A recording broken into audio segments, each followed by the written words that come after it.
Hello everyone and welcome back. तो आज ये हमारी सेकंड क्लास है मैक्रो इकोनॉमिक्स की, जिसमें हम 3 सेक्टर इकोनॉमी के बारे में पढ़ेंगे। एंड अगर आप नए हैं तो मैं आपको रिकमेंड करूंगी आप पहले क्लास 1 देख करके आइए, क्योंकि आपको थोड़ी बहुत डिफिकल्टी होगी समझने में। उसमें हम ऑलरेडी कवर कर चुके हैं aggregate demand, 2 sector model, consumption and investment की इक्वेशंस एंड डायग्राम। ओके, तो हम स्टार्ट करते हैं। सबसे पहले जैसे कि हमने कंजम्पशन एंड इन्वेस्टमेंट के बारे में पढ़ लिया था, तो अब गवर्नमेंट एक्सपेंडिचर से हम स्टार्ट करेंगे।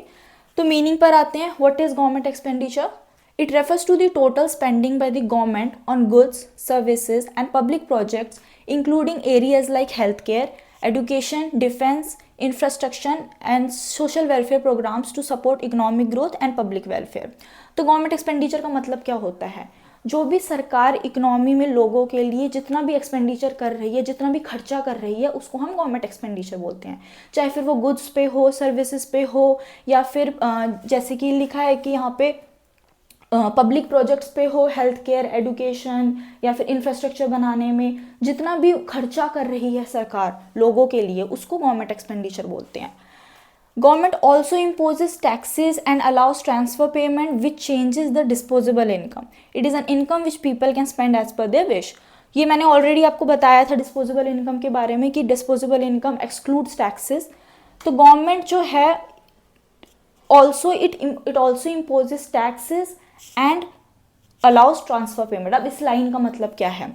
तो जो गवर्नमेंट है वो लोगों से कलेक्ट करती है टैक्सेस और प्रोवाइड कराती है ट्रांसफर पेमेंट। ट्रांसफर पेमेंट क्या होता है? जैसे कि पेंशन, सब्सिडीज, अनएम्प्लॉयमेंट बेनिफिट्स। तो ट्रांसफर पेमेंट्स वो होती हैं जो गवर्नमेंट प्रोवाइड कराती हैं, टैक्सेस होता है जो लोग गवर्नमेंट कलेक्ट करती है लोगों से।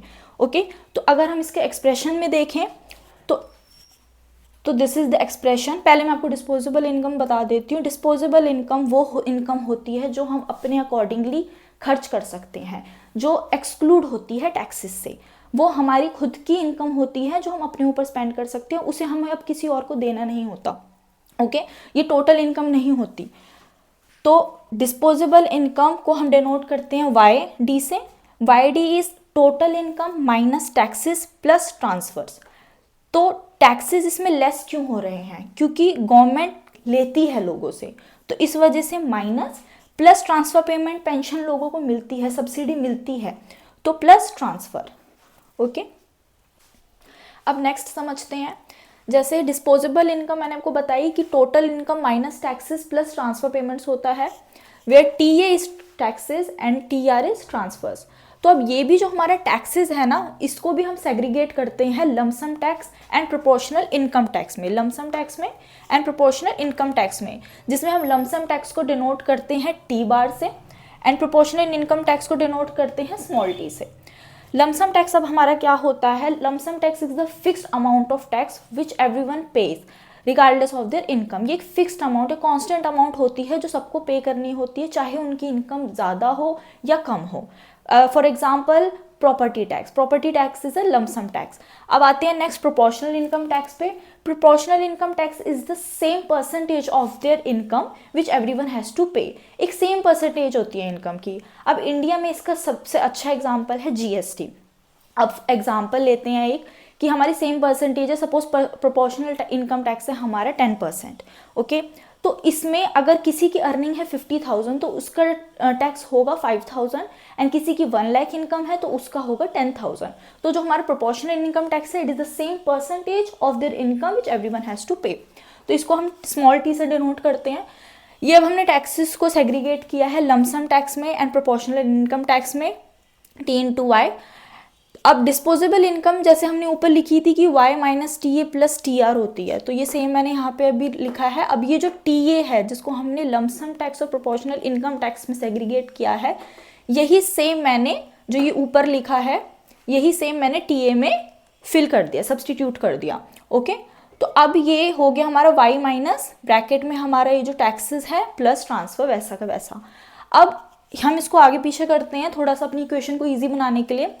तो y माइनस ये जो टैक्सेस है, मैंने ये ब्रैकेट ओपन किया है, taxes minus T into Y plus transfers.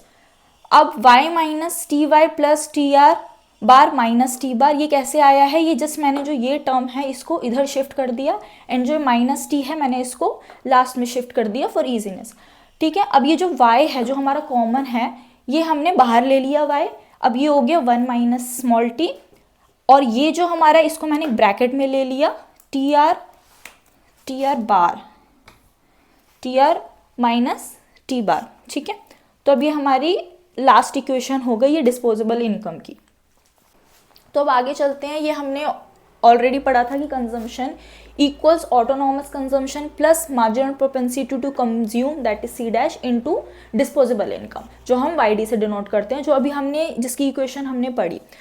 तो अब ये मैं इसके अंदर जो डिस्पोजेबल इनकम है इसमें मैं सब्सटीट्यूट कर देती हूँ वही सेम इक्वेशन जो अभी हमने पढ़ी थी, तो ये मैंने सेम वाई डी में इसको सब्सटीट्यूट कर दिया है।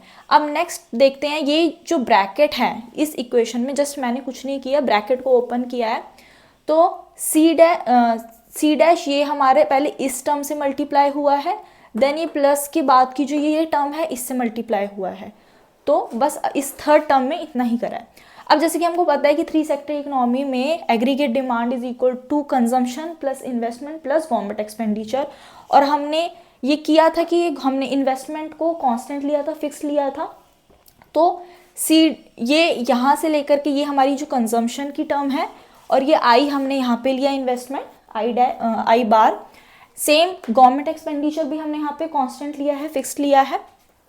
तो ये हमारी इक्वेशन है, ये जो सेम जो ये ऊपर लिखी है ये मैंने यहाँ पे साथ सेम टू सेम लिख दी, प्लस में इन्वेस्टमेंट ऐड करी है एंड गवर्नमेंट एक्सपेंडिचर ऐड किया है जो कि हमारी फिक्स्ड है, कांस्टेंट है। अब हम एज्यूम करते हैं जैसे लेट ए बार, जो हमारी ये ए बार है, जितनी भी हमारी फिक्स टर्म है या फिर कांस्टेंट टर्म जितनी भी हमारी है वो एक साथ लिख दी और इसको हमने लेट किया है ए बार से। तो सी बार, आई बार, जी बार और जो ये टर्म है हमारी ये सारी हम एज्यूम लेट कर रहे हैं ए बार। तो अब हमारा जो एग्रीगेट डिमांड का फंक्शन है सी प्लस आई प्लस जी, अब ये इजी में हमारा ये बन जाता है, हम इसको ए बार से करते हैं और बाकी की जितनी भी हमारी टर्म बचती है, अब इसमें ये कट हो गया, ये सब ए बार में है, तो अब बची ये वाली टर्म, तो ये जो हमारी एक्स्ट्रा टर्म है ये हमने यहाँ पे ऐड करके यहाँ पे लिख दी। तो A D is equal to A bar plus C dash bracket में 1 minus T bracket close and Y. अब नेक्स्ट देखते हैं, जब हमारी इकोनॉमी इक्विलिब्रियम पे होती है, तो फॉर इक्विलिब्रियम या फिर इक्विलिब्रियम आउटपुट पे हमारा y इक्वल्स ए डी होता है, that is national income equals aggregate demand या फिर एग्रीगेट एक्सपेंडिचर। तो ये जो सेम हमारी जो एग्रीगेट डिमांड की इक्वेशन होती है वो मैंने लिखी है यहाँ पे, consumption plus investment plus government expenditure, जिसको हमने अभी जस्ट रिसेंटली जो हमने सिंप्लीफाई किया था इक्वेशन को, वो सिंप्लीफाइड इक्वेशन लिखी है मैंने यहाँ पे ए डी की, कि A bar plus MPC into 1 minus T into Y, जिसमें हमने यहाँ पे जितनी भी हमारी कांस्टेंट या फिर फिक्स टर्म थी उसको हमने लेट किया था ए बार में। अब नेक्स्ट देखते हैं, ये यहाँ पे देखो ये जो y है ये कॉमन, यहाँ पे भी y है और यहाँ पे भी y है, तो जस्ट मैंने इधर ट्रांसपोज किया है, ये जो दोनों में जो हमारा y कॉमन है इसको बाहर ले लिया, तो ये कुछ इक्वेशन ऐसी बन गई। अब नीचे next y is equal to this, ये जो है y इसके जो साइड की टर्म है इसको जस्ट मैंने ट्रांसपोज किया है ए बार के नीचे, तो ये कुछ ऐसा है। अब ये जो हमारी टर्म है हम इसको लेट करते हैं गवर्नमेंट मल्टीप्लायर, तो ये जो हमारी टर्म है ये गवर्नमेंट मल्टीप्लायर हमने लेट करी है, और या फिर हम इसको 3 सेक्टर मल्टीप्लायर भी कह सकते हैं। और अगर आप डायरेक्ट गूगल पे सर्च करेंगे कि गवर्नमेंट मल्टीप्लायर की इक्वेशन बताइए कि क्या होती है, तो आपको ये कुछ ऐसी ही दिखेगी। तो ये जो हमारी गवर्नमेंट मल्टीप्लायर की इक्वेशन है, अब आपको समझ में आ गया होगा कि ये कहाँ से आती है और कैसे आती है। अब यहाँ पर आप देखो कि मैंने लिख दिया है इसको सिंप्लीफाई करके कि गवर्नमेंट मल्टीप्लायर इनटू ए बार, तो ये कुछ ऐसी बन गई। अब ये जो है हमारा सी डैश, ये क्या होता है, ये मार्जिनल प्रोपेंसिटी टू कंज्यूम होता है। तो ये जो MPC है और जो गवर्नमेंट मल्टीप्लायर ये पॉजिटिवली रिलेट करते हैं, कैसे, जैसे जैसे हमारा MPC बढ़ता है हमारे गवर्नमेंट मल्टीप्लायर भी बढ़ता है, तो they both are positively related. But ये जो हमारा T है टैक्स रेट, ये हमारा इन्वर्सली रिलेट होता है गवर्नमेंट मल्टीप्लायर से। अगर हमारे टैक्स रेट में डिक्रीज हुआ है तो हमारा गवर्नमेंट मल्टीप्लायर में भी डिक्रीज होगा। ओके, तो अब ये जो टर्म है आपको समझ में आ गई होगी कि कहाँ से आई है और कैसे आई है। तो नेक्स्ट अब हम एक न्यूमेरिकल देखते हैं, जहाँ पे हमको ऑलरेडी गिवन है कि जो हमारे सी की इक्वेशन है autonomous consumption plus MPC into Y, तो ये हमारा 30, अभी इस हमारा जो क्वेश्चन है हमको गवर्नमेंट मल्टीप्लायर फाइंड करना है, तो इसका कोई रोल नहीं है। तो 0.3 हमारा MPC गिवन है और जो हमारा T है वो 0.6 गिवन है। एंड फाइंड करना है हमको गवर्नमेंट मल्टीप्लायर। तो गवर्नमेंट मल्टीप्लायर की जो इक्वेशन होती है वो ये होती है 1/1 minus C dash bracket 1 minus T, जैसे कि अभी हमने देखा था। तो अब उसमें इक्वेशन में कुछ नहीं, डायरेक्ट ये पुट कर दो वैल्यूज़ 0.3 एंड 0.6 हमारी ये जो MPC है T पे। तो अब ये कुछ ऐसी बन जाएगी। तो ये जो टर्म है ये हमारी इससे मल्टीप्लाई होगी। फर्स्टली 1 माइनस 0.6 या मैंने 0.4 लिखा है, देन मल्टीप्लाई आएगा 0.12, तो इसको लेस करने के बाद 0.88 आता है। और इसका 0.88 हम अगर 1 से डिवाइड करते हैं तो कुछ अप्रॉक्स ये आता है 1.1363 समथिंग था, तो दैट्स वाई मेंशन अप्रॉक्सीमेटली। तो ये हमारी छोटा सा एक न्यूमेरिकल है गवर्नमेंट मल्टीप्लायर के ऊपर। और अगर आपको ये वीडियो अच्छी लगी हो तो प्लीज़ सपोर्ट। Thank you.